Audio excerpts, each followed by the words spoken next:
Frumoși mei, ce faceți, dragilor? Bine ați venit la etalarea bonus pentru luna februarie. Înainte de a începe cu voi, am făcut etalarea la RAC și a trebuit să-mi iau o pauză ca să mă descotorosesc de energia cu care care s-a atașat de mine acolo.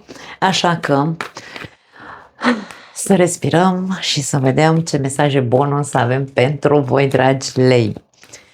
Înainte să trecem la treabă, vreau să fac așa un soi de, nu știu, o declarație sau, nu știu, niciodată nu spun nimic la etalări, dar la etalările astea am simțit să transmit mesajul, fie ca aceste mesaje să ajungă la cât mai multe persoane care au nevoie să le audă, într-un fel sau altul, care să rezoneze cu situația lor sau care să îi ajute, bineînțeles, în ceea ce îi privește. Hai să vedem. Primul mesaj pentru lei. Responsabilitate, dragă leu. Ok. Creativitate și schimbare. Foarte tare. Trei mesaje foarte, aș spune, cu greutate. Avem manipulare, avem diavolul la capătul cărților.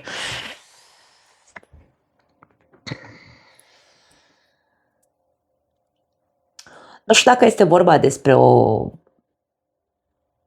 energie de manipulare în jurul tău sau dacă este energia pe care tu o folosești în acest moment al vieții tale.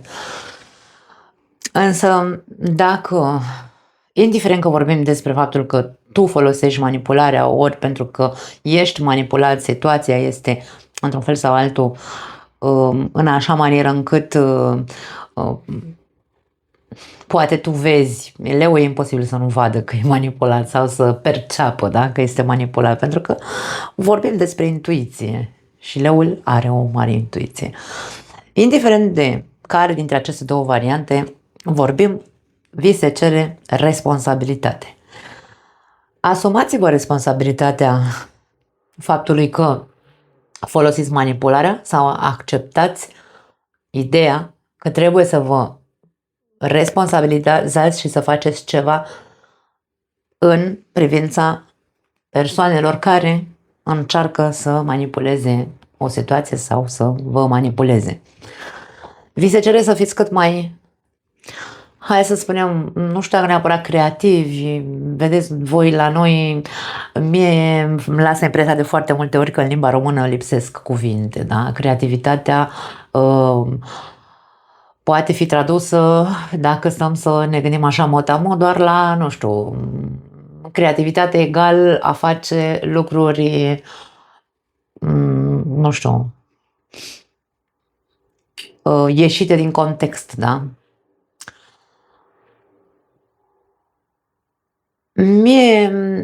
Eu sunt inspirată să spun în momentul de față, leii sunt reprezentanții creativității.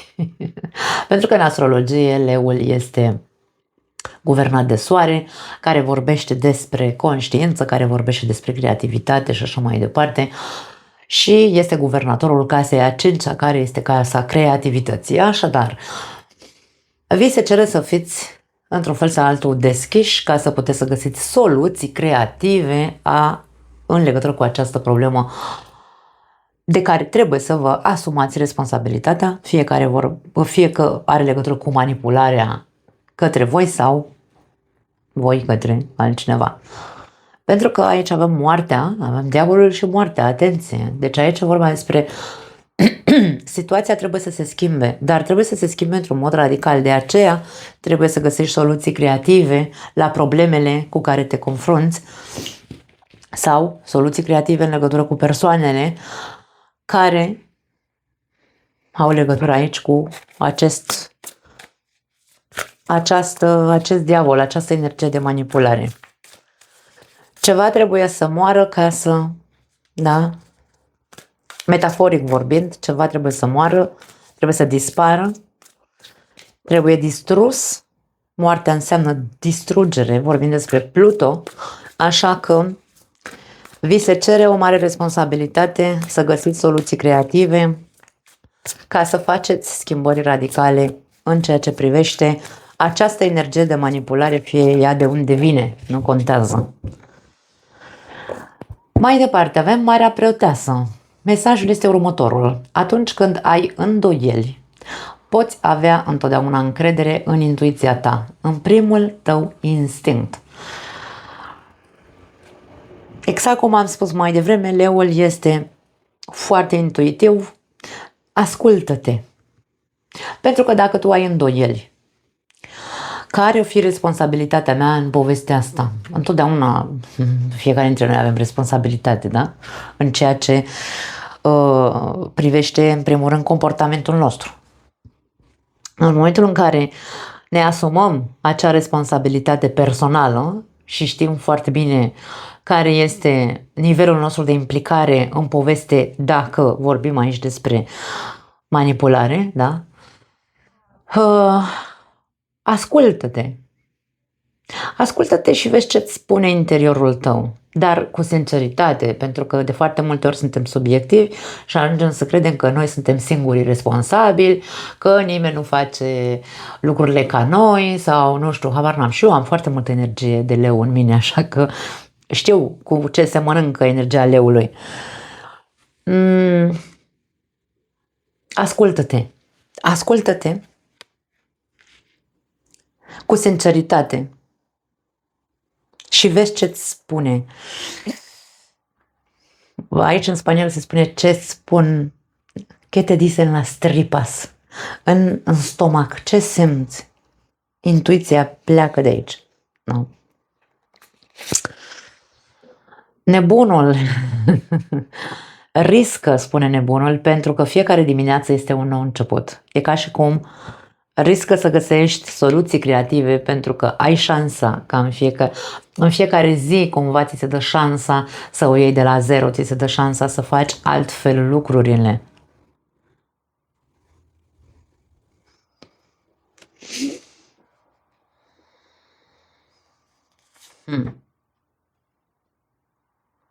Poate că aici este vorba despre reversul medaliei. Pentru că dacă vorbim despre faptul că tu ești extrem de responsabil sau te responsabilizezi singur, da? Pentru restul persoanelor sau pentru toate problemele din viața ta, e bine, aici e ca și cum se spune să faci schimbări în tine. Pentru că, așa cum am spus în prima variantă, responsabilitatea o avem fiecare dintre noi. Toți suntem responsabili de faptele noastre, de vorbele noastre, de comportamentele noastre. Mai ales dacă e vorba despre faptul că tu, fiind o persoană extrem de responsabilă,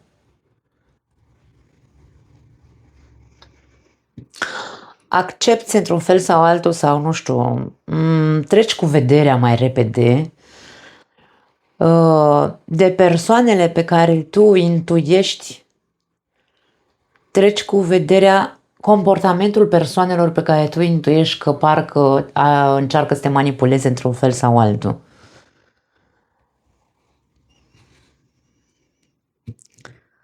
Și aici schimbarea care, într-un fel sau altul, ar trebui să se producă în tine, are legătură cu aceste persoane pe care tu știi foarte bine că sunt manipulatoare, că sunt mincinoase, că sunt, nu știu, trădătoare, că diavolul vine cu orice, da? Și nu îți mai bate capul să le cauți într-un fel sau altul scuze, vine să spun, da? Pentru că fiecare suntem responsabili de ceea ce facem. Și aici cu nebunul e ca și cum un pic mai multă nepăsare, nici nu mai trece cu vederea, nici nu-i mai lăsa în viața ta, ca și cum vezi de viața ta în fiecare zi, lasă-i pe ea, mai ales dacă tu intuiești care sunt, na. Aici avem doiul de monede, un alt mesaj care spune că când viața devine haotică, caută o modalitate de a te împământa și echilibra. Nu pot să spun neapărat că aici îmi transmit cărțile astea vreo energie de haos. Nebunul poate să fie, pentru că vorbim aici despre o energie așa flu-flu, cum îi zic eu, de neatenție, de...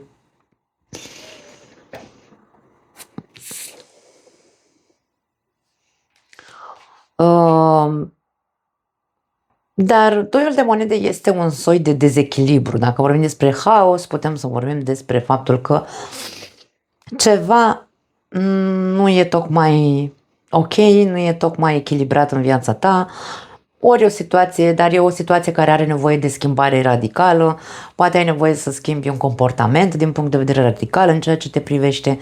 Ideea este că se cere responsabilitate. Să fiu conștient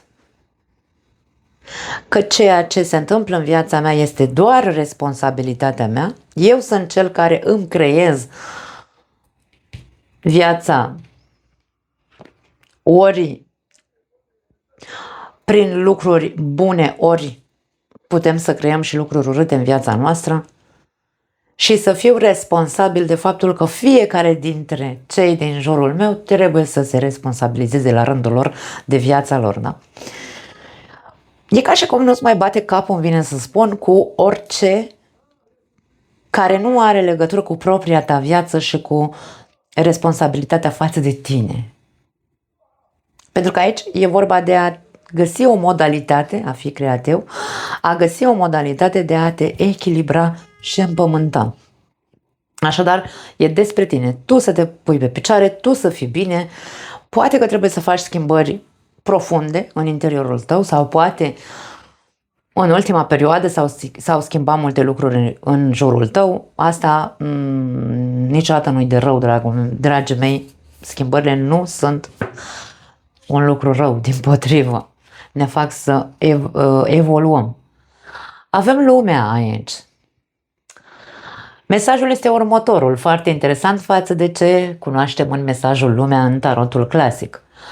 Zice așa: da, ai făcut-o, cu semnul exclamării. Acum fă ceva pentru a sărbători munca bine făcută. Așadar, ceva bun ai făcut. Ai dus la bun sfârșit ceva. Ori o situație, ori o relație, ori o concluzie. Ai ajuns într-un punct în care ești, hai să spunem așa, împăcat, dacă vrei, că ai terminat cu bine un proces. Știm că lumea este cartea, hai să spunem, încheierii unui ciclu. Poate că s-a terminat o perioadă complicată. Poate că ai finalizat ceva. Ce-o fi, nu contează. O relație, un job. Tot tu ești cel care trebuie să fii conștient că trebuie să-ți asumi responsabilitatea pentru ceea ce s-a încheiat în viața ta, ceea ce s-a terminat în viața ta, și să îți dai voie să îți creezi o nouă viață în raport sau în paralel cu schimbările care s-au produs în ultima perioadă în viața ta. Ascultă-ți întotdeauna intuiția.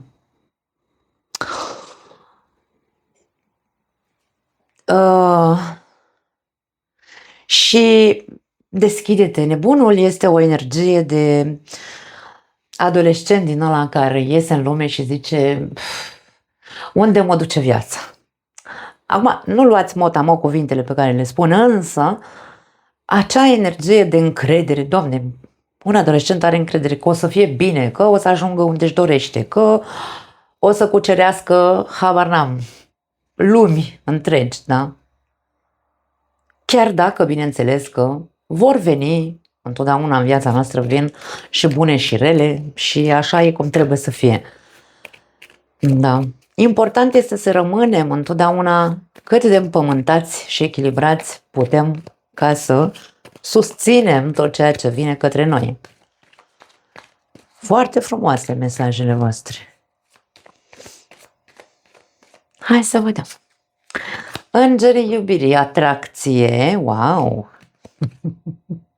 Iartă și învață.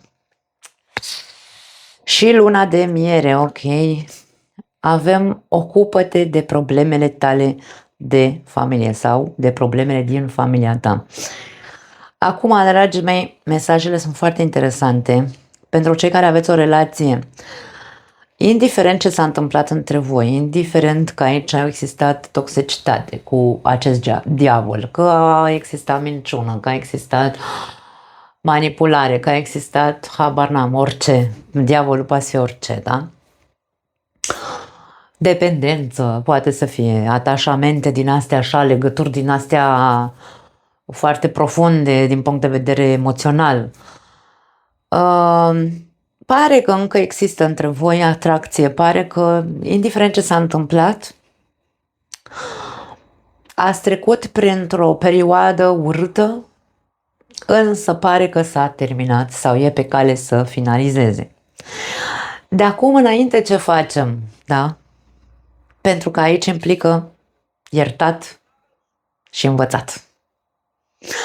Știți că eu, când mă refer la acest cuvânt iertare, mie nu-mi place să îl folosesc în adevăratul sens al cuvântului. Când spui iertare, pare că ești obligat să faci ceva împotriva voinței tale. Pentru mine iertarea înseamnă eliberarea de ceea ce a fost. Ok, a fost, a trecut, dacă aleg să rămân în această relație, va trebui sau este responsabilitatea mea să particip. Da, să particip creativ, da, la schimbările în bine a relației noastre. Dacă ceea ce ne dorim este să rămânem împreună încă în această relație. Pentru că următorul mesaj este luna de miere, putem să vorbim de faptul că unii dintre voi veți reuși să depășiți o perioadă extrem de urâtă, însă este despre responsabilitate. Nu este despre asta. Marea Preoteasă, atenție, cunoaște toate răspunsurile în tarotul clasic. Ea știe tot, intuiește tot, simte tot. Indiferent ce s-a întâmplat în trecutul vostru ca relație, dacă alegi să rămâi în această relație, trebuie să te responsabilizezi de ceea ce simți.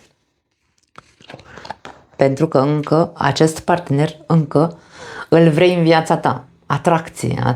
Atracție nu se referă doar la chimia dintre noi doi, se numește și de faptul că mă simt atras să rămân în această relație sau vreau să rămân în această relație. Da. Însă condiția este să mă responsabilizez de ceea ce simt, să creez schimbare și eu în mine, în comportamentul meu, în relația mea și să, bineînțeles, aplicați această energie a nebunului, această energie copilărească sau copilăroasă, nu știu cum e corect, care să alimenteze într-un fel sau altul stabilitatea sau repunerea pe împământarea acestei relații. Vi se spune să vă ocupați de problemele voastre de familie. Aici spune că viața ta amoroasă se va îmbunătăți când îți vei ierta părinții. Nu știu dacă are legătură. Pentru unii dintre voi poate să fie. Nu știu, dacă, de exemplu, tot ce a fost toxic și urât între voi în trecut, între voi doi ca parteneri, are legătură cu ori anumite traume pe care le-ai avut tu în copilăria ta, da? De-aia vorbim despre a-ți ierta părinții. Ori pentru că ai repetat ce ai văzut în casă, comportamentul părinților tăi, ai copiat acel comportament și tu te-ai comportat la fel în relația ta. Aici e vorba despre ok, împacă-te cu ce s-a întâmplat în trecutul tău în legătură cu părinții, depășește tot ceea ce s-a întâmplat ca să poți să, nu știu, aici, ca totul să meargă către pozitiv, către bine în această relație. Nu văd despărțire, nu văd nimic ciudat aici. Pentru cei singuri, Dragii mei, în momentul în care hai să spunem că ne atrage cineva, pentru că aici avem mesajul atracție, în momentul în care suntem atrași de cineva sau, nu știu, așa există o energie din asta de magnetism, o energie de seducție, într-un fel sau altul, cu diavolul. Da? Aici mesajul este de manipulare, însă diavolul știm foarte bine și în filme cum era descris ca fiind foarte îmbărligător, foarte, nu știu, așa, știe să atragă în mrejele lui pe oricine ca să îl aibă, da?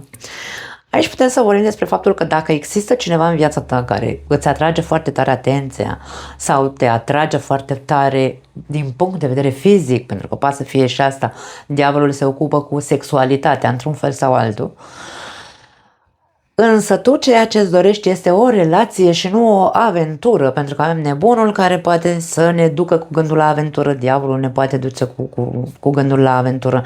Dacă tu vrei schimbări pe partea amoroasă, să fie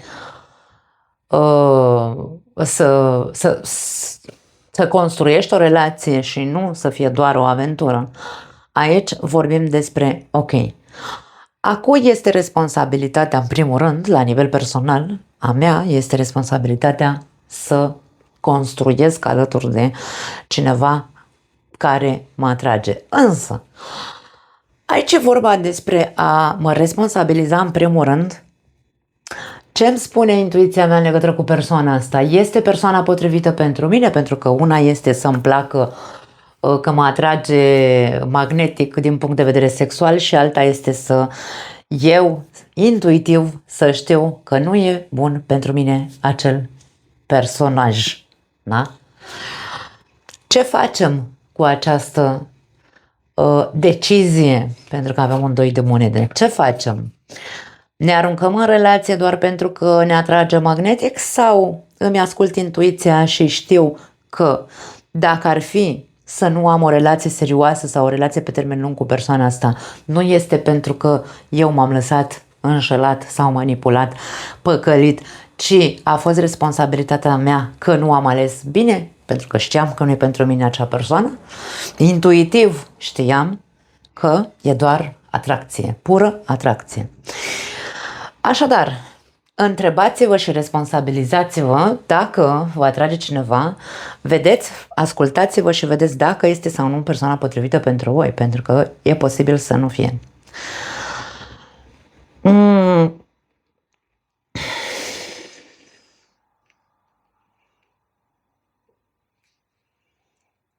Ca să ne creăm o relație solidă, în primul rând trebuie să facem schimbări în interiorul nostru. Este foarte clar. Noi trebuie să devenim, hai să spunem așa, repet cuvântul, împământați. Trebuie să facem schimbări în noi într-atât încât să fim cu picioarele pe pământ echilibrați și să știm ce ne dorim cu adevărat. Asta este responsabilitatea noastră ca să ne construim o relație sănătoasă. Am avut experiențe fiecare dintre noi, pentru că pe acest canal este vizualizat de foarte multe persoane peste 30 de ani. Da? Așadar, fiecare dintre noi până la 30 de ani am avut experiențele noastre, da? Mai ales aici vorbim despre secțiunea celor singuri. În momentul în care mi-am dezvoltat intuiția, în momentul în care mi-am trăit viața, avem nebunul aici, da? Mi-am trăit viața, Doamne, de adolescent, am avut experiențe. Ok, e momentul să mă pun cu picioarele pe pământ, iar pentru asta am nevoie să găsesc soluții creative care să mă ajute să fac schimbările în mine întâi, să devin persoană responsabilă și să învăț să... Aici nu neapărat să învăț să iartă și învață, avem mesajul, însă sub mesajul este eliberându-te de trecut, vei trăi cu mult mai multă iubire în momentul prezent. În momentul în care ne curățăm de toate acele foste relații, de ce s-a adunat în noi în urma acelor experiențe și ne dăm voie cu nebunul, da, să luăm relația ca și cum ar fi prima relație pe care o avem și să nu intrăm cu etichete în relația respectivă, să nu intrăm cu comparații în relația respectivă sau când cunoaștem pe cineva, da? Pentru că aici apare responsabilitatea în noi, da? Nu mă las doar atras de persoana respectivă, intru în relație cu ea și repet, fac ceea ce am făcut, adică mi se repetă relațiile, parcă sunt toate la fel. Aici, cu luna de miere, sub mesajul este să îți dai voie să faci, nu știu, să mergi într-o vacanță.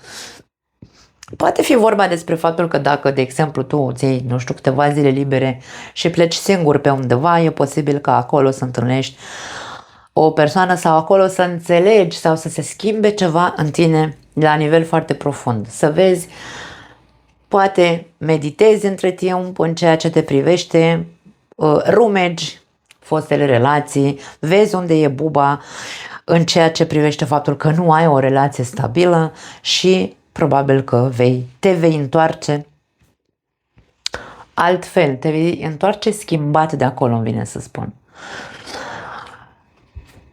Chestia asta, mesajul ăsta cu iar toți părinții, da? Viața ta amoroasă se va îmbunătăți când îți vei ierta părinții. Poate că aici vorbim despre faptul că, așa cum am zis în prima variantă, poate că nu ar trebui să iei ca exemplu relația pe care au avut-o părinții tăi sau să nu mai faci aceleași greșeli care probabil inconștient le-ai făcut la fel ca părinții tăi. Poate fi asta. Încearcă să închizi capitolul ăsta ca să poți să, nu știu, să ai parte în primul și în primul rând de acea împământare, pentru că eu aș spune că asta este cheia acestor mesaje în ceea ce vă privește. Cuvântul mesajul responsabilitate a fost primul, așa că aș spune că e foarte important să fie asumat. Pentru că doar noi ne putem crea viața pe care ne-o dorim când înțelegem ce schimbări trebuie să facem. Avem perla, vorbește despre ceva ascuns, dar ceva valoros în același timp. Da? Perla este o piatră prețioasă. Na.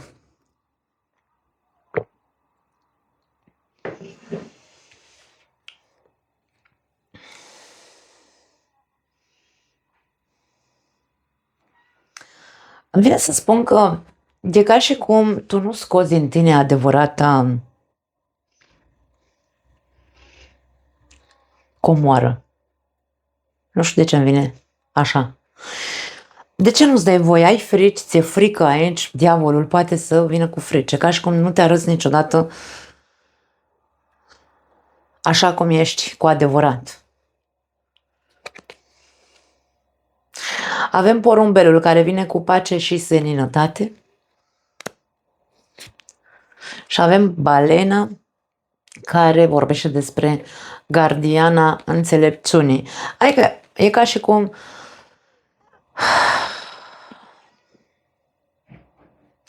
ești o persoană cu foarte mare înțelepciune, ești o persoană cu foarte mult potențial, ești o persoană cu niște comori interioare extraordinare pe care le ții doar pentru tine sau poate nici măcar nu ești conștient că le ai. Și probabil că ești o persoană care îți place liniștea și pacea, însă nu îți dai voie. Nu știu de ce semn să transmit așa mesajele astea.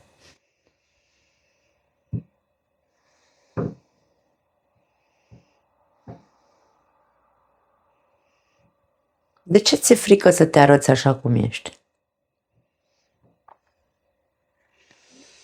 La capătul cărților avem casa, care vorbește despre schimbare de casă. Poate că pentru unii dintre voi n-ar strica să vă mutați. Sau poate aveți de gând, nu știu, să vă mutați. Sau poate vorbim despre, nu neapărat o mutare, ci vorbim despre această, cu mesajul luna de miere, poate că vorbim despre această nu știu, mini-vacanță, dacă poți să-ți dai voie, nu știu, 2 zile, 3 zile, du-te singur într-o, nu știu, o anumită locație unde să poți să stai cu tine ca să poți să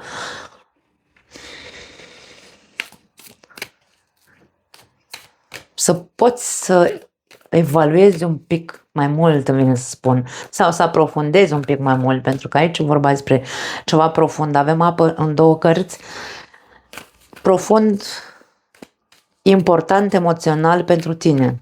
Ai nevoie cumva să intri mai adânc aici. Foarte interesant cum vin mesajele. Din nou apă aici, avem ploaie, avem riscă-te, ți se spune. E a doua oară când iese cuvântul riscă. Avem nebunul și avem această carte. E ca și cum, da, plouă, ninge, e frig, e urâtă atmosfera, nu contează, tu ieși din casă, mai ales pentru cei singuri. Ieșiți din casă, dragii mei, încercați să nu pierdeți, îmi vine să spun nu pierdeți timpul din viața voastră, nu știu de ce îmi vine așa mesajul. Omoară-ți dragonii, aici vorbim despre fricile noastre. Suntem în gardă tot timpul, această persoană are sabia în mână, îi se pare că vede, bine, îi se pare, vede, da? Că fricile noastre le simțim ca și cum sunt reale, nu simțim că ar fi false. Această persoană vede dragoni, dragonii sunt animale mitologice, știm foarte bine că nu există în viața reală, așadar e vorba doar despre a avea curajul să-ți înfrunți fricile cu capul sus, așa cumva, da?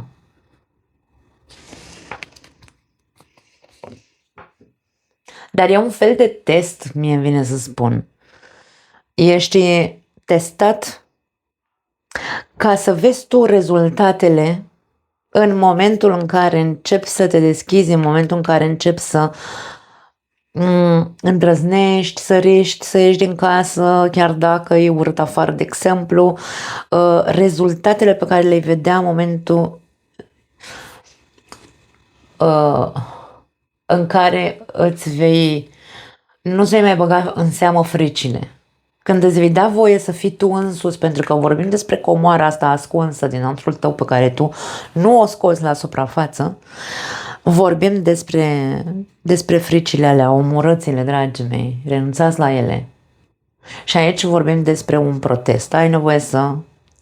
E nevoie, probabil, unii dintre voi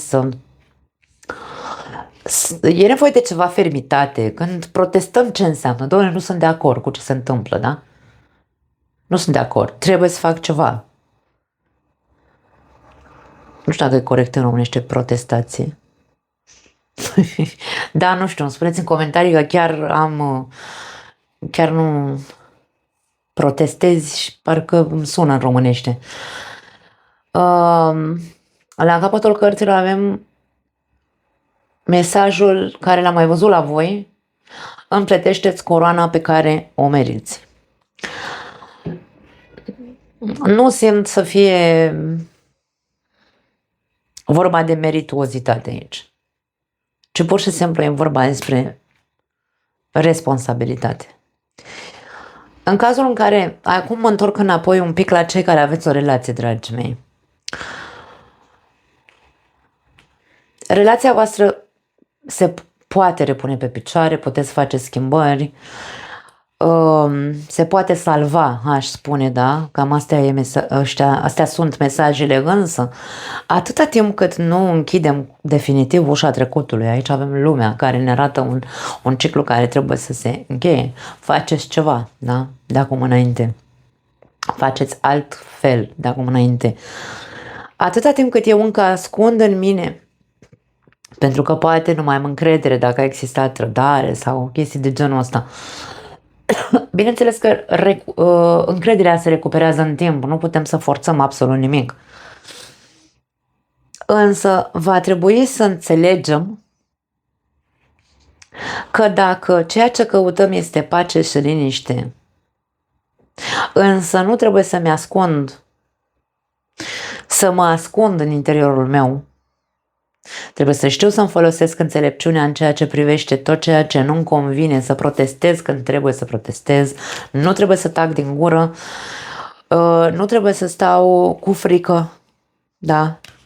Trebuie să îmi asum riscul, responsabilizându-mă la rândul meu de ceea ce eu am de făcut în această relație ca să se repună pe picioare. Poate că o schimbare de casă, da, o mutare pentru unii dintre voi ar fi cea mai indicată. Foarte interesant aici și etalarea voastră mi-a plăcut foarte tare. Foarte explicită. Nu mai am altceva, dragii mei. Vă pupăcesc, ne vedem data viitoare. Ciao!